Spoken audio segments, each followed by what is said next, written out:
बिस्मिल्लाहिर्रहमानिर्रहीम। आज 13 से 14 रोज बाद रावलपिंडी के लोगों, मेरे पीछे ये अडियाला जेल है। मैं शेख रशीद अहमद साहब को मुलाकात करने आया हूँ।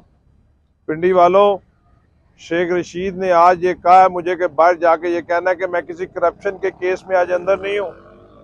मेरे ऊपर कोई एफिड्रीन या मंशियात फरोशी का केस नहीं है। मेरे ऊपर किसी कब्जा या किसी हाउसिंग सोसाइटी का केस नहीं है। आज अगर इस जेल में मैं कैद हूं तो रावलपिंडी वालों तुम्हारे साथ वफा कर रहा हूं। उन्होंने कहा कि तुमने बाहर जाके ये कहना है कि मैंने अपने जिंदगी के 40 साल इस शहर के ऊपर लगाए हैं। आपकी बेटियों के लिए 60 तालीमी इदारे बनाए हैं, 4 यूनिवर्सिटियां बनाई हैं, अस्पताल बनाए हैं। अगर आज मुझे जेल में बंद करके ये समझते हैं कि अपने मर्जी का रिजल्ट ले लेंगे, एक रिजल्ट इन्होंने सोचा है और एक रिजल्ट अल्लाह ताला की तरफ से 8 फरवरी को आएगा। पिंडी वालों, आपको अपने घरों से निकलना होगा।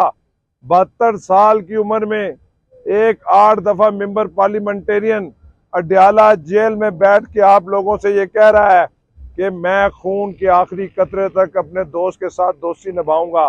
अब आप लोगों पर यह फर्ज है, आप इस शख्स की इज्जत में इजाफा कर सकते हैं, शहर की इज्जत में इजाफा कर सकते हैं। उन्होंने पाकिस्तान तहरीक इंसाफ के तमाम कारकुनों को कहा है कि अगर आप 8 फरवरी को कलम दवात को 56 और पिंडी की 57 में कामयाब नहीं करते तो आप नवाज शरीफ और शहबाज शरीफ के हाथ मजबूत करने जा रहे हो। नवाज शरीफ किसी सूरत में नहीं चाहता कि शेख रशीद कौमी असम्बली पहुंचे। वो हर तरीके से कोशिश करेगा कि शेख रशीद इस जेल से बाहर ना आए, लेकिन आप लोग असल मुनसफ हैं।